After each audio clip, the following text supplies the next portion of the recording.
Hello friends, मैं अमृता मिश्रा आप सभी का स्वागत करती हूँ। फ्रेंड्स, आपका दिन शुभ हो, मंगलमय हो। सबसे पहले गणपति जी का नाम लेते हुए इस महात्म कथा की शुरुआत करते हैं। ओम गणेशाय नमः। मैं आपको पहले अध्याय में सुनाया था कि सत्यभामा ने भगवान श्री कृष्ण से पूछी थी कि मैंने ऐसा कौन सा पुण्य कर्म किया था जिससे मैं आपकी अर्धांगिनी हुई। अब मैं आप सभी को कार्तिक मास महात्म कथा अध्याय 2 सुनाती हूँ। भगवान श्री कृष्ण आगे बोले, हे प्रिय, जब गुणवती को राक्षस द्वारा अपने पति एवं पिता के मारे जाने का समाचार मिला तो नौ विलाप करने लगी। हाँ नाथ, हाँ पिता, मुझको त्याग कर तुम कहाँ चले गए? मैं अकेली स्त्री तुम्हारे बिना अब क्या करूं? अब मेरे भोजन वस्त्र आदि की व्यवस्था कौन करेगा? घर में प्रेम पूर्वक मेरा पालन पोषण कौन करेगा? मैं कुछ भी नहीं कर सकती। मुझ विधवा को कौन रक्षा करेगा? मैं कहाँ जाऊं? मेरे पास तो अब कोई ठिकाना भी नहीं रहा। इस प्रकार विलाप करते हुए गुणवती चक्कर खाकर धरती पर गिर पड़ी और बेहोश हो गई। बहुत देर बाद जब उसे होश आया तो वह पहले की ही भांति करुण विलाप करते हुए शोक सागर में डूब गई। कुछ समय के पश्चात जब वह संभली तो उसे ध्यान आया कि पिता और पति की मृत्यु के बाद मुझे उनकी क्रिया करनी चाहिए जिससे उनकी गति हो सके। इसलिए उसने अपने घर का सारा सामान बेच दिया और उससे प्राप्त धन से उसने अपने पिता एवं पति का श्राद्ध आदि कर्म किया। पश्चात वह उसी नगर में रहते हुए 8 पहर भगवान विष्णु की भक्ति करने लगी। उसने मृत्यु प्रयत्न का नियम पूर्वक सभी एकादशियों का व्रत और कार्तिक महीने में उपवास एवं व्रत किए। ये प्रिय, एकादशी और कार्तिक व्रत मुझे बहुत ही प्रिय है। इनसे मुक्ति, भुक्ति, पुत्र और संपत्ति प्राप्त होती है।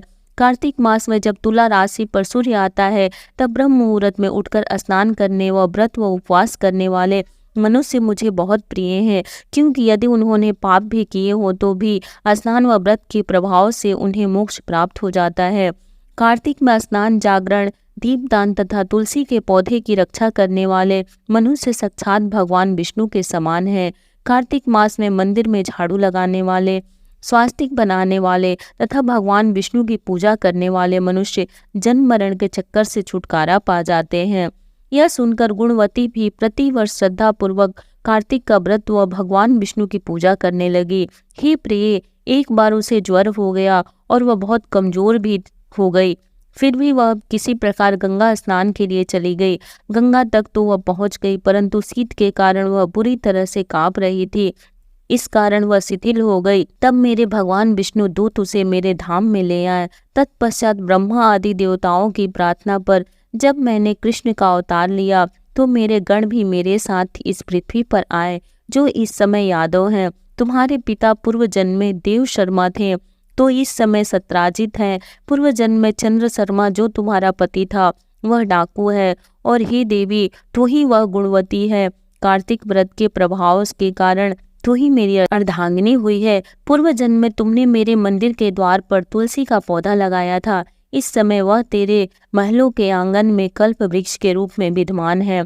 उस जन्म में जो तुमने दीपदान किया था उसी कारण तुम्हारी देह इतनी सुंदर और तुम्हारे घर में साक्षात लक्ष्मी का वास है। क्योंकि तुमने पूर्व जन्म में अपने सभी व्रतों का फल पति स्वरूप विष्णु को अर्पित किया था, उसी के प्रभाव से इस जन्म में तुम मेरी प्रिय पत्नी हुई हो। पूर्व जन्म में तुमने नियम पूर्वक जो कार्तिक मास का व्रत किया था उसी के कारण मेरा और तुम्हारा कभी वियोग नहीं होगा।